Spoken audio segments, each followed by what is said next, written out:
morning. I'm Angelo Castro III. I'm Angela and we are the Castros. Happy December 31st lahat ng kababayan. It's the last broadcast day for 2024. I know, December 31. Tuesday pa lang pala ngayon. Ano? Parang Friday feels eh. Nasanay kasi tayo na yung mga nahuling New Year's Eve. Weekend pa weekend. Pa-weekend lagi. But this time around, sa gitna ng linggo.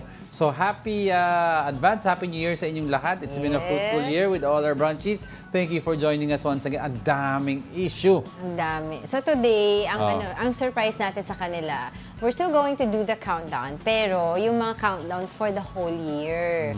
So parang it's like a year-ender report natin sa kanila. So hulaan nyo na lang kung ano yung magiging number 1. Ay nako, I'm sure yung mga regular brunchies natin, may kanya-kanyang ano sila. Hula. Ano ba yung mga ano? Okay, we have Kiboy issue, we have Alice Go, we have the budget hearing, we have Duterte, Sara Duterte meltdowns, we have the typhoons, we have PRRD in Quadcom. Dami diba? pa. Of course, filing of COCs, we have the Olympics, diba yung Carlos Yulo double gold. Daming issue talaga this year. Pero... Saka we also have yung Olympian na sumabit sa pole vault. Oo, sumikat din yan. Dami tayong pag-uusapan, ha? Pero meron tayong fruits today, care of sa kabila. So, thank you. Meron pang paswerte. And of course, our donut for today. Para bilog-bilog maswerte daw yan. Donut with cheese. Right, we're serving you news in a countdown. All that before your second cup of coffee. This is Brunch. Now, let's start off our year-ender episode with a countdown with the ongoing Metro Manila Film Festival. The festival is having a successful run on its 50th anniversary.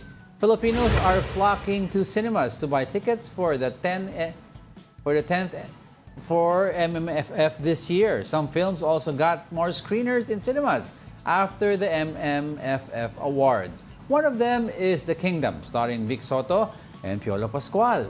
After bagging multiple awards, including second Best Picture and Best Director for Mike Tuviera, The Kingdom is can be screened abroad soon.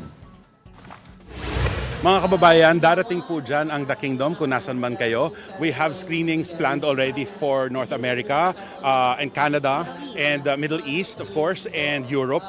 Kaya darating po kami dyan. So, congratulations talaga sa Philippine cinema. Kasi di ba, before the pandemic, parang medyo naglilaylo yung Philippine cinema. So, ngayon, umaangat ulit. Ang gaganda, no? Nahirapan yung mga juries natin din sa mga kasali sa Pero yung laylo during the Festival. pandemic. Pero prior to the pandemic kasi lumabas yung General Luna. Pwede naman yun. General Luna kasi started the trend ng mga... Tapos last year, Gomburza, yung mga cultural. No, yung mga period pieces na cultural pieces na kaya pala gawin natin. And then we had Gomburza, which is very successful also last year, which is a period piece. Yes. And now we have The Kingdom. which is although it's fictional, but it's still a period piece. So mukhang we are finding our niche in Philippine cinema that we are capable of producing. Actually, it's all about parang embracing your yung what you have, 'di ba? Tapos embracing your culture. Kasi gano'n din naman ginagawa ng mga Korea eh. Actually, diba, Koreans kasi, it is part of their, kasi subsidized sa movies sila ng government. So when they make movies, they're supposed to either somehow promote the country. Some part of Korea, either it's the dishes, provincial places, di ba? Di ba? Kita mo sa ibang movie, kita mo laging kumakain sila sa Korea, di ba? May kimchi, may kumakain ng barbecue. Ito naman, we're showing a part of our history. Itong Kingdom kasi yung sinasabi lang, what if? Hindi tayo nasakop, hindi tayo na-colonize. Parang Avengers peg na may alternate timeline.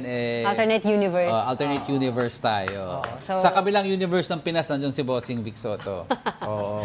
Congratulations at napaka-successful talaga nitong 50th Metro Manila Film Festival. Lahat ng films, actually, dun sa Metro Manila Film Festival na awards night na nangyari the other day, if I'm not mistaken, kasama dun sa pinarangalan nila na Lifetime Achievement Award si former President Erap Estrada. Yes. Kasi for those who don't know, siya pala nagsimula nitong Metro Manila Film Festival.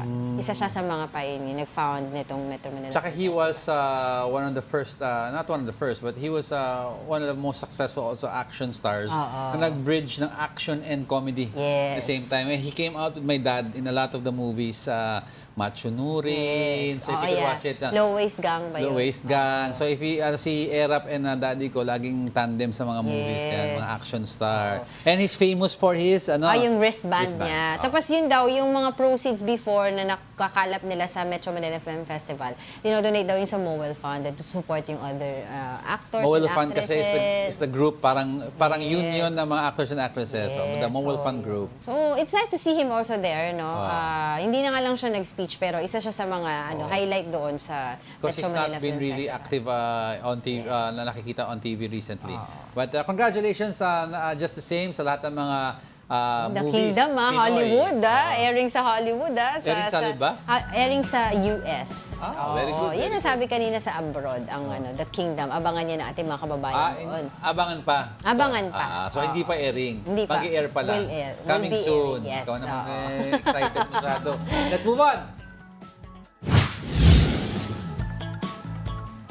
On our top 9 is our historic Olympic performance. The Philippines made a significant mark by clinching two gold and 2 bronze medals this year.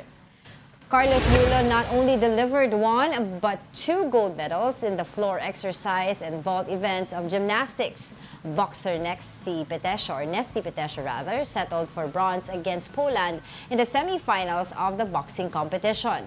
Another boxer Ira Villegas also secured a bronze medal against her quarterfinal opponent from France. This is not only our best Olympic medal haul, but also the first time that the Philippines had won multiple gold medals. Gold medalist and Olympic champion, Carlos Yulo.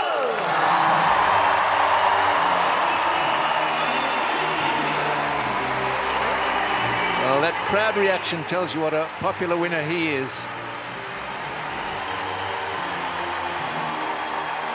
24-year-old who years ago was invited across to Japan to train. Had a recent change of coach. Felt like he was losing his way. He said his ambition is to win gold at Paris in 2024. And he's met that ambition. Job done.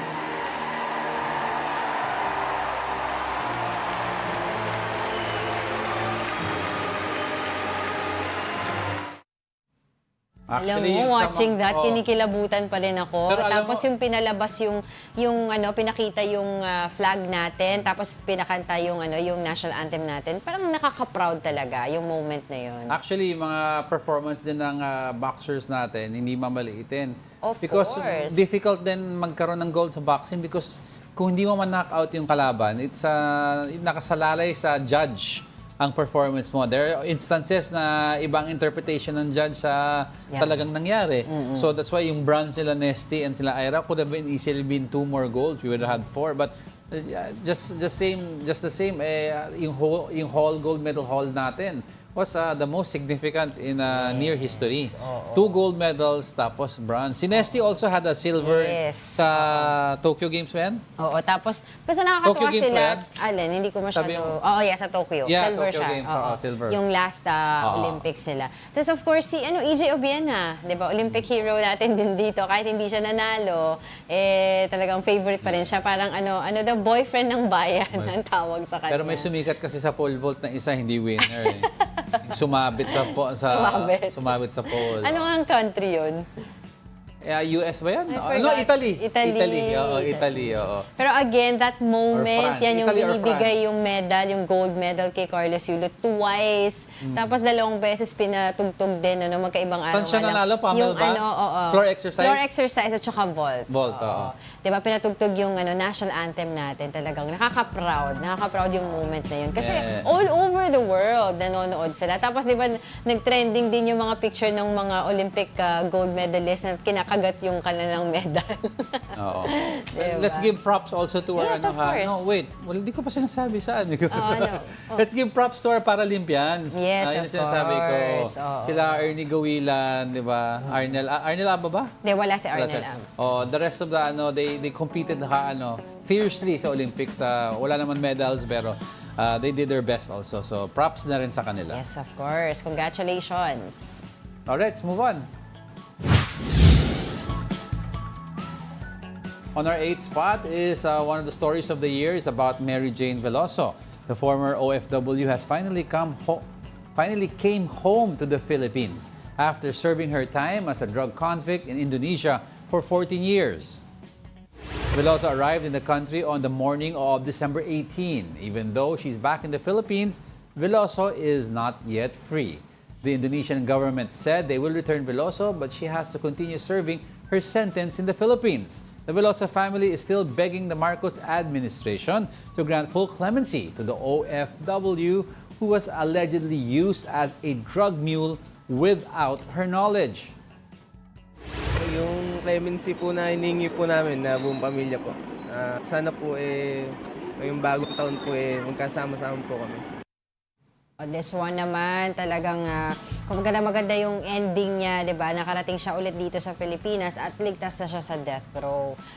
Sinubaybayan natin yung story niya from 2015 all the way to now, di ba? Up to present na talaga akala natin mawawala sa atin si Mary Jane Veloso. But now, because of... Nagsimula lahat ng pag-asa na ito dahil kay the late President Benigno Aquino when he made that 11th hour call, di ba? Back channel na in the negotiations with sila Joko Widodo and yung foreign minister ng Indonesia.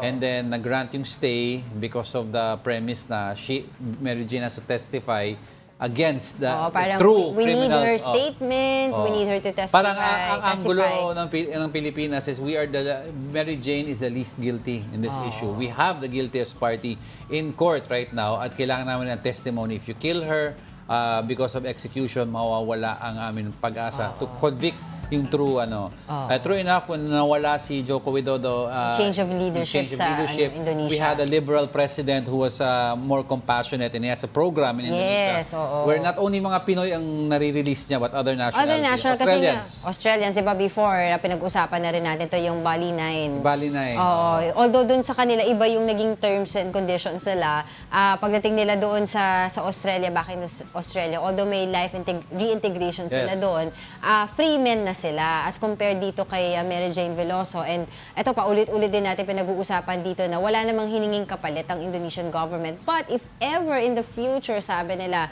may ganito din nangyaring kaso, it's time to give back din, return the favor sa Indonesian government. But for the meantime, ito nga, nakikita natin si Mary Jane Veloso. I think kung hindi ako nagkakamali, ililipat na siya after ilang days, Kasi di ba una nag-quarantine siya dito, tapos 50 more days or 60 more days sa mga assessment, security assessment, etc. Tapos kakasama na siya dun sa iba pang mga bilanggo. Sa Gen Pop, she's in the holding room kasi where si Cassandra Ong, another story maker, was held. Pero si Cassandra Ong wala na. Wala na. That's where she was held. That's what I meant. She was held there. Mary Jane is there. And then will be soon integrated into general population. Kasi wala pa man sila sabi kung sa Palawan o sa Davao ililipat or she will remain there. Actually, there's there's an option that she can choose saan niya gusto. Sa sinatanong ng mga tao, bakit may opportunity na gano'n, bakit may option na pwede siyang mamili. Sinabi na, hindi naman siya convicted dito No, she's not convicted here. Or she's merely serving out and we don't have the death penalty. So in essence, yung death penalty conviction niya in Indonesia is downgraded to life. And as far as Philippine courts kasi are concerned, or though our government is concerned, si Mary Jane is not the most guilty in this issue. We already have in prison yung dalawang recruiter niya. Isa doon, pinsan niya diba? Yeah. So ngayon, ang inaantay na lang natin, although nagkita-kita na yung family ni Mary Jane Veloso at saka siya noong December 24, they were allowed to visit her, ay yung kung bibigyan ba ng clemency ni Pangulong Bongbong Marcos si Mary Jane Veloso or idadaan siya through GCTA. Diba? So yun na lang aantayin natin. Pero yung pamilya yun ang hinihingi, sana daw mag-grant na yung clemency ni Mary Jane Veloso. Pero that ay aantayin pa natin yun, diba? Alright, let's continue. Coming up, have we seen the most violent confrontation in the disputed West Philippine Sea yet? And what is the rank of the impeachment against Vice President Sara Duterte in our year-end countdown? Nako, alamin natin yan. Impending mas lalo na next week. Oo, kung ano yung move ng Congress, whether itatransmit sa Senate by getting 106 or 103 votes, or dadaan pa sa Committee on Justice. Nako, anong siya pwesto natin sa countdown natin yan. Mamaya pag-usapan din natin yung sa West Philippine Sea. Hindi mawawala yung issue na sa West Tsaka Philippine yung Sea. possible criminal cases against President Duterte, former President Duterte.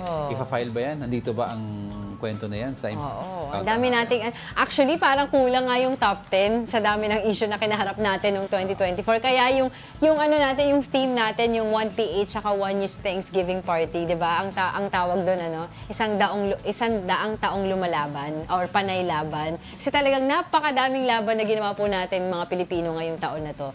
Pero yun nga, wag po silang aalis, ha? We're just getting started. More of our top 10 news when Brunch returns. Keep it here on 1 News.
Good morning. You're still watching Brunch here on One News. We have cheese donut here and of course fruits.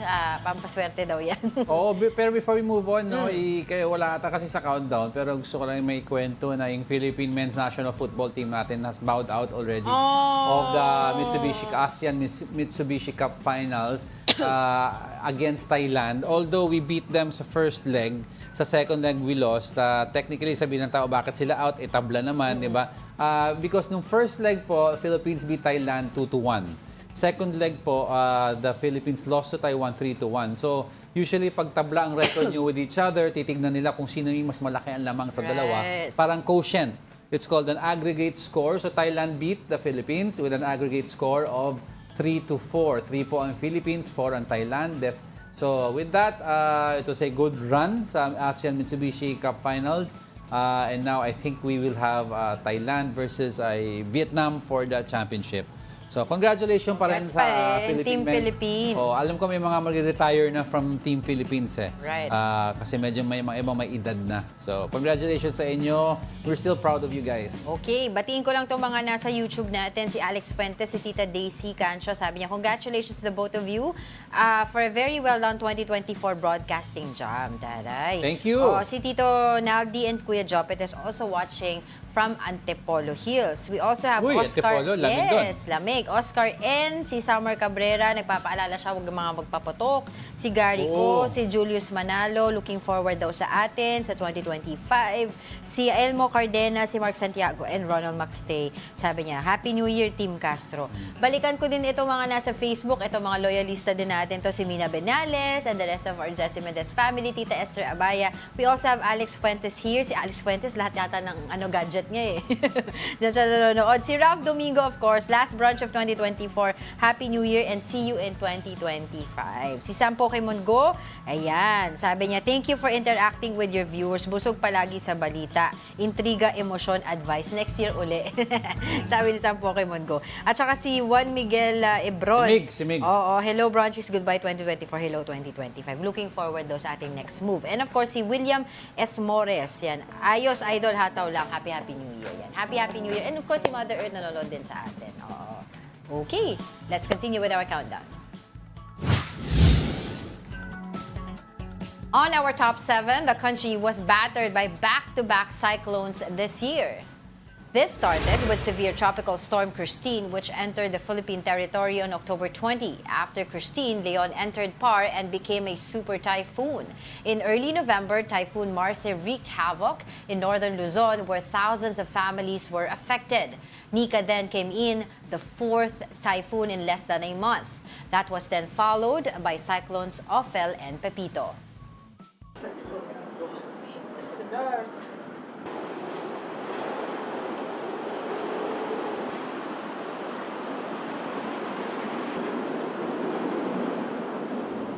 Grabe. I remember that period. Mas lalo na yung October period, yung back-to-back. Sino ba to? Yung Sila una. Christine. Oo, yung those first two. Si Christine, grabe. sabi ko. Si Christine and Leon. Oo nga, and I mean, nakalimutan ko lang. That was terrible. I mean, it was put everyone on the edge. Totoo. Tapos yung area where it hit pa was the same. Right. Cagayan ata to eh. Going to Ilocos, di ba? So the northern regions of the Philippines was hit. So sabi nga ni PBBM, hindi tayo recover, makausad because what's the use of recovering and rebuilding if it's going to hit again? So lahat ng gagawin, so we have to wait it out. So nangyari po, nag-wait out yung mga evacuees natin sa centers. We couldn't repair the roads masyado, the lines and other homes. Ang daming bridges na nasira. Yes. Lumambot, yung mga steel bars sila. So, na ang ginawa ng government, hinintay nila na matapos yung second bagyo.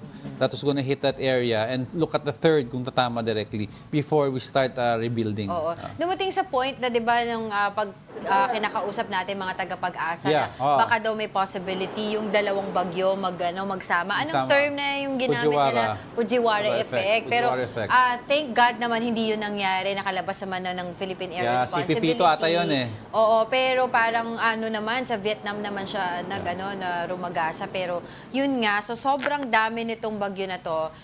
Of course, hindi natin mapipigilan yung usapin din ng asan yung mga flood control project. Wala daw tayong yung master plan pagdating sa flood control. Naging issue din yan, pinag-usapan din yan. And etong bagyo na to noong October was 4 months after nag-deliver ng SONA si Pangulong Bongbong Marcos at that time. And he was bragging pa, diba, telling us pa during his SONA yung kanyang flood control. flood control projects na nangyari noong 2022 na inayos nila from 2022 to year onward. So, kaya yung mga netizen, syempre, yung mga netizen, laging may resibo yan diba? Sabi nila, asa na yung flood control? What happened to us? And one thing is also for sure na na-realize natin during this sunod-sunod na mga bagyo is talagang climate change is real.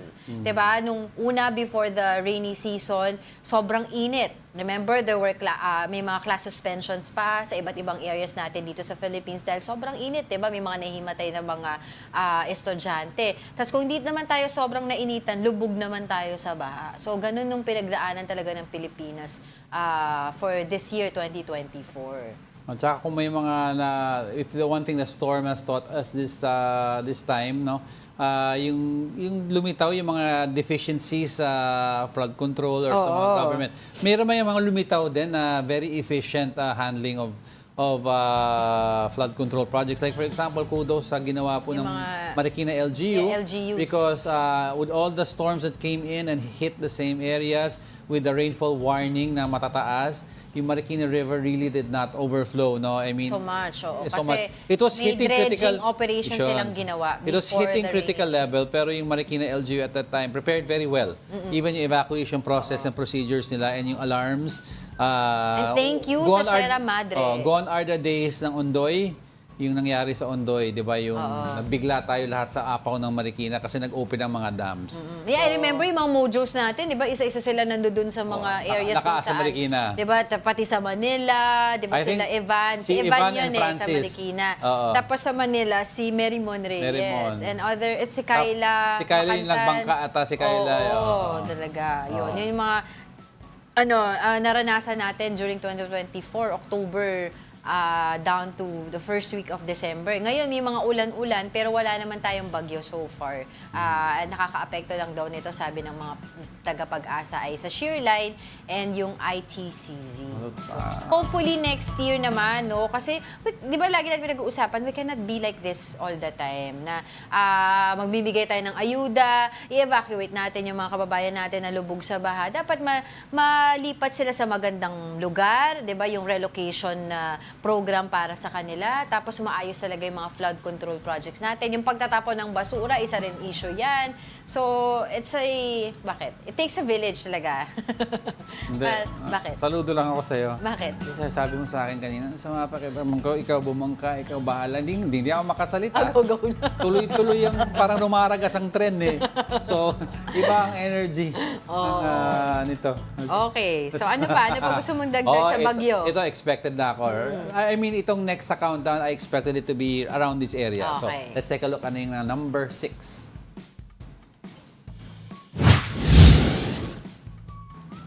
Number 6 in our countdown is about Laila de Lima. The former senator and Rodrigo Duterte's fierce critic was finally cleared from all of the drug charges she faced for the last 7 years. Back in June, the Muntinlupa Regional Trial Court Branch 206 granted her motion for demurrer to evidence. She previously faced multiple drug charges and was detained in Camp Crame for 7 years during the Duterte administration. In an interview with One Balita Pilipinas, de Lima said the clearance of her last drug charges made her feel free at last. Still, she is still pursuing justice against those who went against her. Even if I did achieve justice already and vindication to a certain extent, doon sa pagkakadismiss ng lahat ng mga criminal cases laban sa akin, ay hindi pa rin po yan pwede ituring na full vindication until nga mapanagot kung sino-sino yung mga behind or responsible sa persecution. Dahil grabe po yung ginawa nila. I was wrong. My person, my dignity, my honor, and my liberty were transgressed by these people. If you remember, 7 the years. former senator and ex-DOJ chief guested here, di ba? And I think you asked her if she has forgiven all those who took part in putting her in jail. She has forgiven, sabi niya, almost all of them. Except this one particular person, which is former President Rodrigo Duterte. Hindi pa daw niya makuha na mapatawad. And but she said naman she is working on it. Pero sabi niya, 'di ba, well, she's talking to a lot of lawyers already kung baka meron siyang pwedeng maisampang kaso. What liability ang meron? Liability. Kasi 7 years Because din technically, she was detained for 7 years and cleared of all the charges. Yes. So that means wrongfully detained siya that time. So sabi yung niya... mga witnesses against her, nag-recant. Yeah, lahat. and ito most of the evidence, witnesses wala said, naman. all the testimony that they gave was because they were coerced. And the court accepted this explanation, meaning, sino nag-coerce sa inyo? Right. We will see in the future or moving forward what kind of cases, as you were saying, the former senator will build up against personalities. Ang titignan na lang natin is if these witnesses that recanted and said they were coerced will point to sino ang nag-coerce sa kanila. Kung hearsay ba, or they actually heard these players in government in the last admin tell them to lie. Yun ang titignan natin. Yan. Yung si former Senator Laila de Lima ay frequent guest din natin yan dito sa Brunch. Una, nagpakita siya dito live sa studio with the former Congressman Erin Tanyada. Tapos we had her on We had Zoom. her Zoom plenty times, mga 2-3 times already. So, yeah, because she's running, 'di ba, sa party list nila yung LP party list. Yung mamamayang liberal. Una kasi parang Senate yung inaay na position niya, babalik siya ng Senate. Pero ito nga ginawa na lang nila sa sa Congress. Clear path to the Congress, back to Congress, so sabi niya, is through the lower chamber. Yes. She has the numbers to make it former Senator Laila de Lima ngayon ang spokesperson nung grupo nung impeachment, mga the third impeachment. nag-file ng impeachment. First ba? First siya. First, second, Makabayan Yeah, Alliance. Sa third yung itong religious, and then there will be I remember because we talked to her, sabi niya at that time wala pa siyang, she's thinking about it. Pero she said she was not really part of this, but they asked her to be the spokesperson. Yes, so isa siya yun. Isa sa mga, kaya ilang beses din natin siya nag-guest dito at natanong ng iba't ibang mga questions related nga doon sa issue na yun. So talagang hindi mawawala si Senator Laila de Lima sa ating countdown dahil marami-rami din siyang pinaglaban ilang years. Alright, let's continue with our countdown. On our top 5 is Alice Go. The dismissed mayor of Bamban, Tarlac made major headlines this year. A Senate probe uncovered the alleged involvement of Go in illegal pogo hubs. Senators later revealed her to be Go Huaping, a Chinese national who spoke fluent Tagalog. Not only did Go possess fake document, but her father and siblings were also found to have falsified their records. Go and her companions attempted to evade capture by fleeing to Indonesia, but they were eventually arrested and deported back. She is now detained and facing multiple charges across various courts. Wala na po talagang malala. Lumaki po ako sa Farm Your Honor. Pogo is a monster. I leave your fate, Ms. Go, up to the courts. And I look forward to the day you face justice.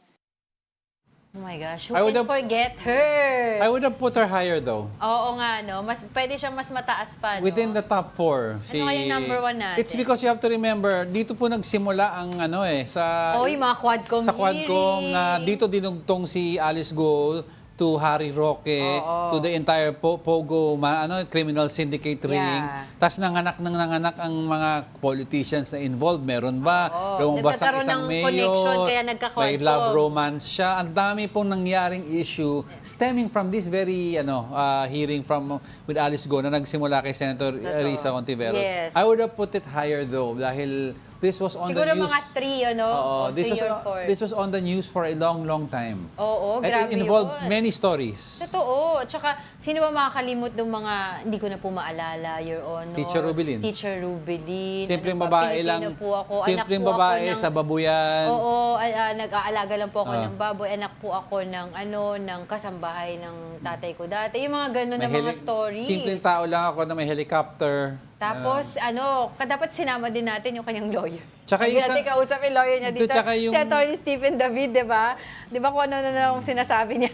Pero on a side note Dami kasi, na niyang mga ano din. aside from that, si palabas Alice Go developed a following among several social media people. May mga impersonator nga siya. No, oo, aside na what I meant is nagkaroon siya ng fans because naglabasan ang yung mga fake accounts using her pictures na ang ganda-ganda mo Mayora, pinapakita yung mga fashion niya, yung Tapos mga vlogs siya niya. na-link sa kanya na Oo. politician din sa... Yun anong mayor? Sinabi ko na nga kanina. Sinabi mo ba kanina? At listening ka talaga. Alright, sige. Yan talagang pogo eh. Let's continue with our countdown. Yan, ito more or less ka-level nito with Alice Go in terms of top 4. This is about Pastor Apollo Kibuloy. Now, everyone tuned in at the months-long search for the controversial kingdom of Jesus Christ leader.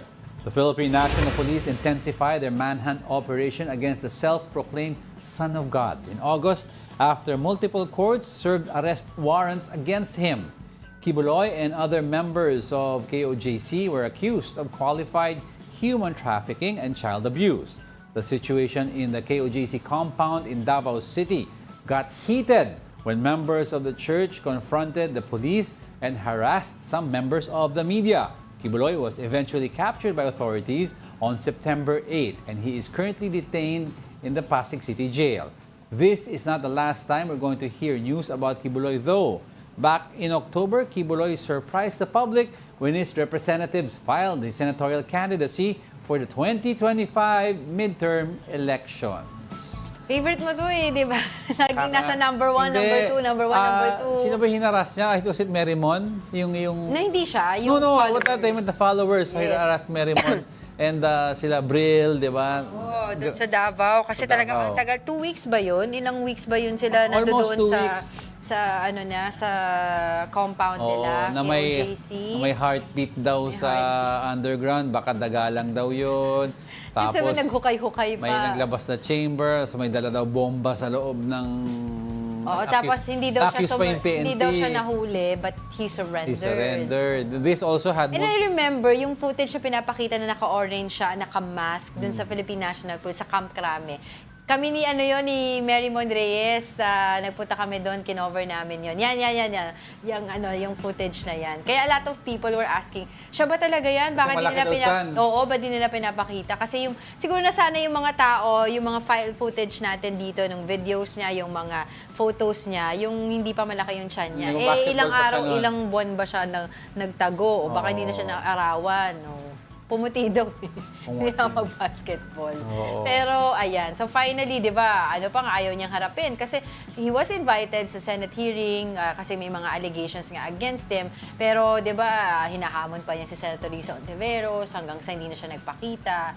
And finally, ito nga, after few months, nahuli na siya. Hindi, surrender daw siya dun sa KOJC compound. Son of God na nag-i-evade ng arrest.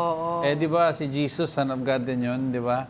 And he submitted himself to authorities. Oo. Wait lang ba, ibalik ko lang kasi di ba dito, at this time, nung nahuli si Pastor Apollo Kibuloy, ang DILG Secretary pa natin nun, si DILG Secretary Benhur Abalos. And I remember him, during naman nung kinuha nila si Alice Go sa Indonesia. Di ba, trending din yun, ikaw talaga. Ikaw ba si Alice? Ikaw talaga. Tapos, dyan sa sa Camp Crame. Hingi po ako ng tulong, Sek. Yun. Doon sa Camp Crame, nandun din siya. Tapos na-ambush interview ko din siya. Meron akong video nun sa kanya eh. Tinatanong naman natin, yung sinabi ni Attorney Topacio Epal daw si former secretary. Dami talaga nangyari nun. Kabit-kabit no? Pero ayan. So, si Kibuloy, happy ka ba na nasa number 4 si Kibuloy? Yeah, more or less naman Kibuloy and the Alice Go issue would have been 3 or 4 sa akin. Oo. Okay. Along with, let's see. Ito pa. Okay, let's continue with our countdown. Coming in at our top 3 is the West Philippine Sea. The year 2024 again saw rising tensions in the disputed area. As early as March, China unleashed its water cannon attacks on 2 resupply boats, injuring 4 sailors.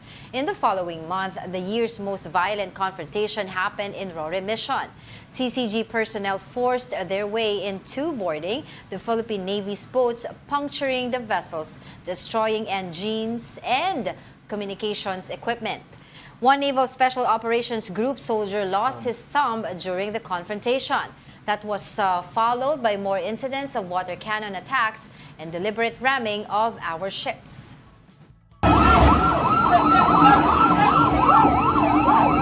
Hey, hey, give out! Give out! Give out! Tawag ka kay Bugs!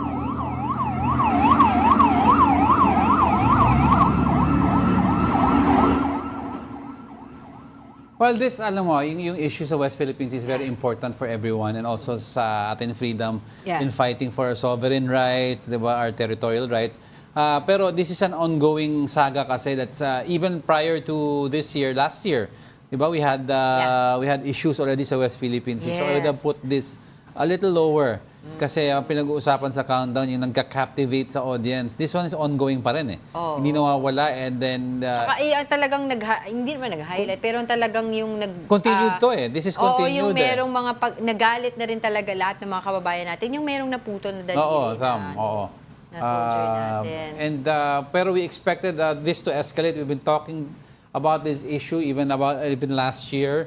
And sabi pa nga natin, we're not surprised if the years and the months to come, may panibagong style of harassment ang ginawa sa atin ng mga Chinese neighbors natin, the Chinese Coast Guard, di ba? May nawala ng thumb, na-puncture yung boat, ginamitan tayo ng laser pointer, water cannon. Simple Rory mission, like bibigyan lang ng pagkain yung mga mangingisda o yung mga tao natin sa BRP Sierra Madre hindi makalusot, di ba? Pati yung ginawa sana natin, yung Navy Air Force, di ba? Yung binitawan, they threw flares at us, di ba? Inano tayo ng flares. So, this year, PBBM's administration has filed 60 diplomatic protests and 193 for the whole administration of PBBM. Yung mga diplomatic protests. Well, sabi ng ibang kababayan, ano ngayon kung may protest, ano magagawa? Well, at least it's on the record. Yeah, oo. Yun lagi natin tinatanong dito, di ba, kila Attorney J. Batumbakal and other on the record. Experts here, political analysts. Pero, maganda daw meron tayong mga pinapasa, mga political, diplomatic protests para naka-record yan ng whatever na ginawa nila during that time ay pinoprotesta natin. Well, moving forward, mahaba pa tong issue but we hope na, of course, this will be resolved very soon. And in a peaceful manner. Inaabangan ng public ano ang magiging next step ng hopefully mga new senators and congressmen next year. Yes. All right, don't go away. We're not done yet. May dalawa pa tayo. Stay with us.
batiin ko lang mabilis itong mga kasama natin. Sila Lorraine Rebuta, of course si VJ, si Sam Pokemon Go, si Arthur Cartago, at saka si Ate Lorna Sumulat, nanonood din sa atin. Yan. Si Direk Marvin, si JR, si Barbie, sino pa? Sinong Barbie? Si Kuya Elmer. Barbie Fortesa? Diba? Yan mga nanonood sa atin. Or si Bartolome? Si Carlo Kasing-Kasing. Ha? Okay. Si Bong. Of course. So, Happy New Year. Happy New Year, Reyes Happy New Year. family, lagi na nanonood sa atin yan. Ayan, okay, let's move on.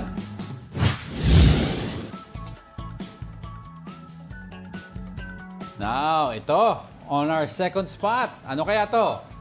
The House Quad Committee. The House Quad Committee recommended the filing of charges against former President Rodrigo Duterte et al. This is in relation to the alleged extrajudicial killings during the previous administration's drug war. Aside from Duterte, charges are also recommended against Senators Bato de la Rosa and Bongo, as well as former PNP Chief Oscar Albayalde and the Bolsinas, among others. Perhaps the most chilling revelations, Mr. Speaker, pertains to the extrajudicial killings that have scarred our nation's history. The investigations brought to light a harrowing narrative of abuse of power and institutional impunity during the Duterte administration. President Bongbong Marcos said it is up to the Justice Department on how they will assess the committee's recommendations. Ganun naman talagang proseso. When they do an oversight hearing, meron silang findings, i-forward nila ngayon sa DOJ with their own recommendations as to how to handle the findings in the hearings. Oo, ito the Squadcom kasi Composed of tackled multiple issues, four diba? committees, diba? Sa drugs, sa ano pa? What is interesting kasi is from the drug war to Pogo, lahat ng issues dinugtong nila. Yeah, kinonect nila. In other words, hindi po separate issues but these issues were related to each other. Yeah. Parang sinasabi nila, the drug war of former President Rodrigo Duterte was somewhat funded by sa pera that comes from several Pogo players, diba? Yun ang sinasabi, yan ang accusation ng Quadcom, ha? And then we also saw the running of former spokesperson, well, yan ang term na ginamit ng Quadcom, Harry Roque. When he first attended the Quadcom, And then pero he left. after few times na kasi parang parang sabi niya wala daw binibigay ng mga papers, even his wife. Diba? Bakit hindi sila Pero umatin? syempre, you can't help but think about yung mga inisip ng ibang tao, bakit si former Senator Laila de Lima mahina ang evidence, as demure to evidence nga ang na-file sa kanya dito. Mahina evidence against her and yet hinarap niya and was detained for 7 years. Right. If you're not guilty, then face the music. That's simple daw. Tapos yung mga ilang, 'di ba kasi sabi nga nila itong mga nangyayaring committee na hearings ito ay in aid of legislation. So yung EJK daw ang proposal nga dinadraft na batas ng Congress, yung EJK would be part of heinous crime. Yeah. Yun yung mga sinabi nila. And hindi pa natatapos, no? Yun nga yung sinabi mo kanina sa report mo, nagsampa sila ng mga proposed cases, recommendation, 'di ba? So 18 o ilang hearing na nila to. I'm not sure. Basta pagbalik nila, alam ko meron pa sabi nila. Progress report lang daw yun, hindi pa daw yun yung final. Alright. Okay, let's continue with our countdown. On our top story of 2024 is Vice President Sara Duterte.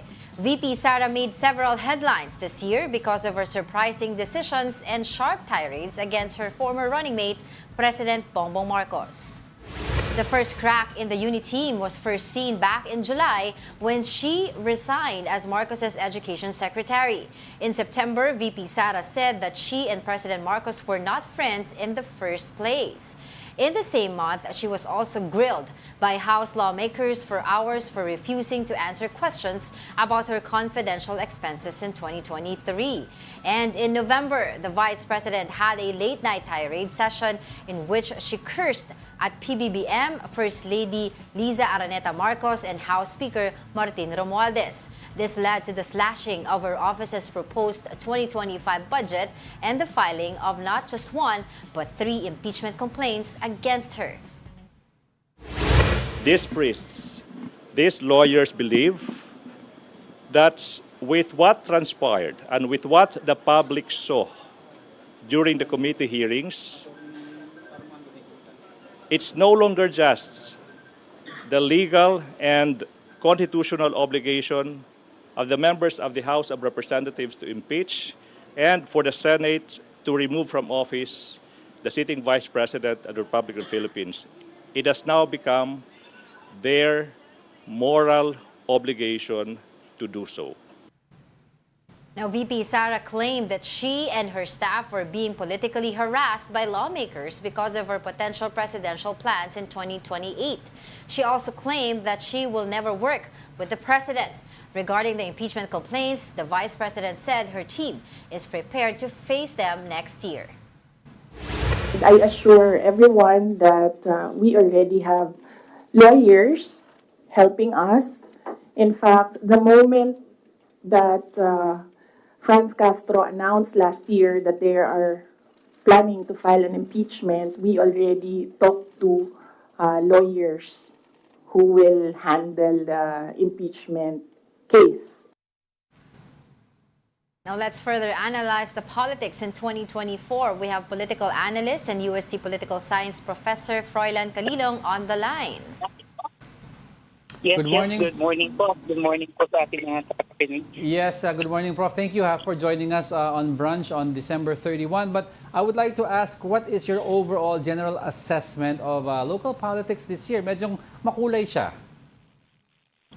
Actually, it's not just colorful. I think it's quite disorderly and medyo chaotic yung nangyari, no? Especially with the falling out of the president and the vice president. Not only that, no, umabot pa dun sa punto na nagkaroon ng mga threats, no? Yes. And I think this is really not very good insofar as the kind of leadership that we actually try to look at, no, noong 2022.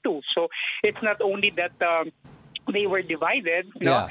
Pero yung alliance politically nag-spill over doon sa sabihin na nating division on a personal level, no? So this is really not very good for us. Pero Prof, I'd like to to ask you your thoughts on this, kasi sabi ng iba, why should we be surprised at all?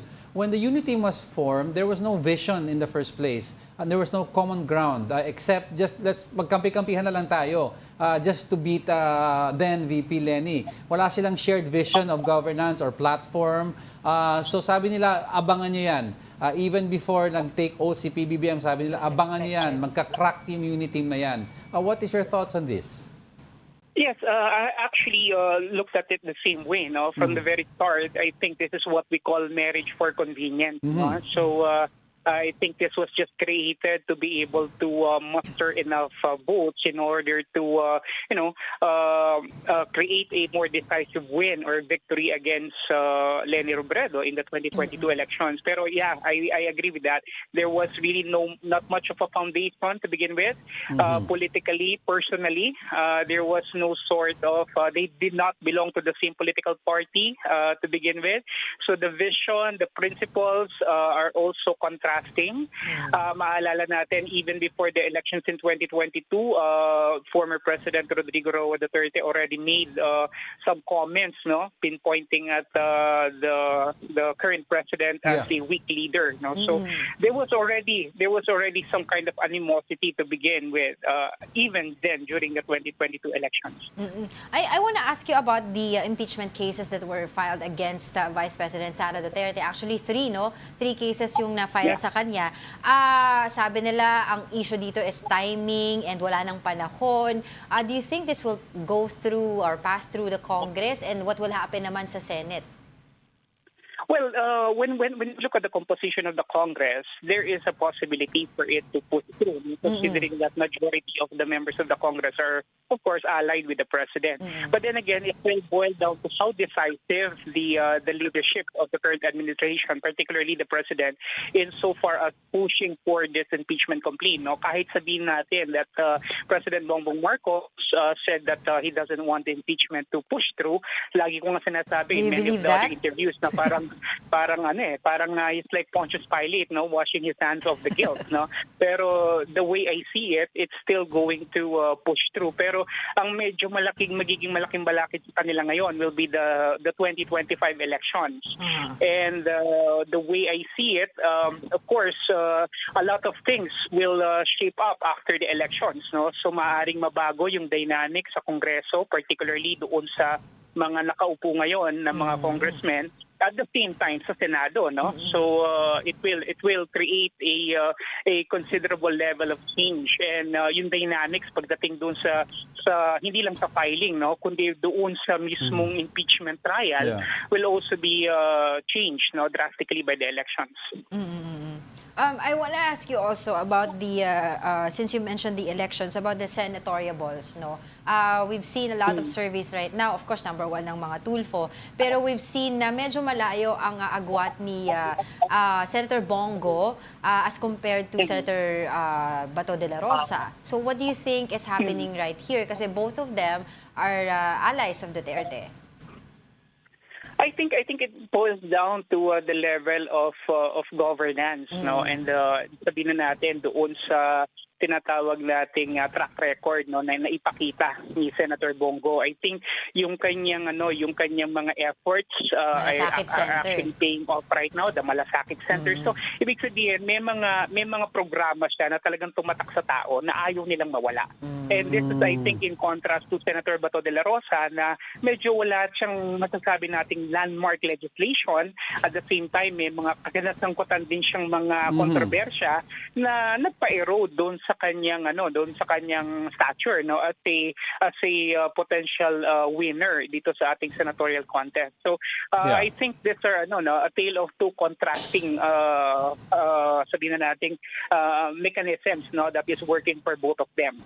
Yes, and then Prof, lastly, I'd like to ask, parating na po ang, of course, we're talking about the elections, the midterm elections, which is a referendum of the President and the current administration. Now, what is your forecast in terms of, do you see this administration or the PBBM brand getting stronger after this election? Ano ang also forecast mo about the Duterte brand? Because this will all, at the end of the day, this will all lead up to the presidential elections, which is not far away. Yeah, definitely. No, that's a very, very good point. Actually, these elections will be a referendum to the presidential elections come 2028. But the way I see it, I think this administration really has a lot of things that they need to do. They really need to shape up a bit, no? Considering the reforms that they actually are trying to lay down, considering also the kind of governance that they are trying to push forward right now. I think yung medyo backlash sa kanila ngayon yung unti-unting pagta-transform sa ating bansa into becoming an ayuda nation, no. So maaring ito ay I think it works for the masses, but definitely yung middle class is actually antagonized with these efforts, no, with the government. So at the same time, meron pa rin itong taints of corruption, and so I think this is something that the government should really need to look into in order for them to muster enough strength, you know, heading into the 2025 elections. Doon sa senatorial slate nila, there's no question about the senatorial slate of the administration currently. They are strong, I believe, not just because of that they are being backed by PBM. I think they're strong on their own individual merits. No? Many of them are actually comebacking politicians. Some of them actually are household familiar names, you know, in Philippine politics.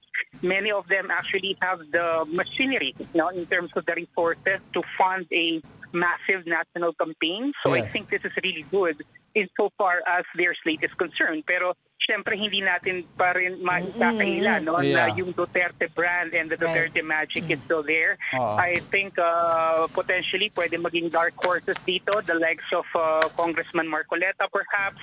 I think over the years he has proven himself also as a worthy legislator and many others, ano. So yung dynamics ngayon sa elections natin, hindi natin masasabi na talagang solid, no, na makukuha. Hindi kagaya ng 2019 elections na talagang lahat ng measurable talaga. Well, so definitely. I think it's different right now. Yeah, well, definitely we'll check up with you again next year, no? And talk about this more habang palapit ang election. But with that, have a happy New Year.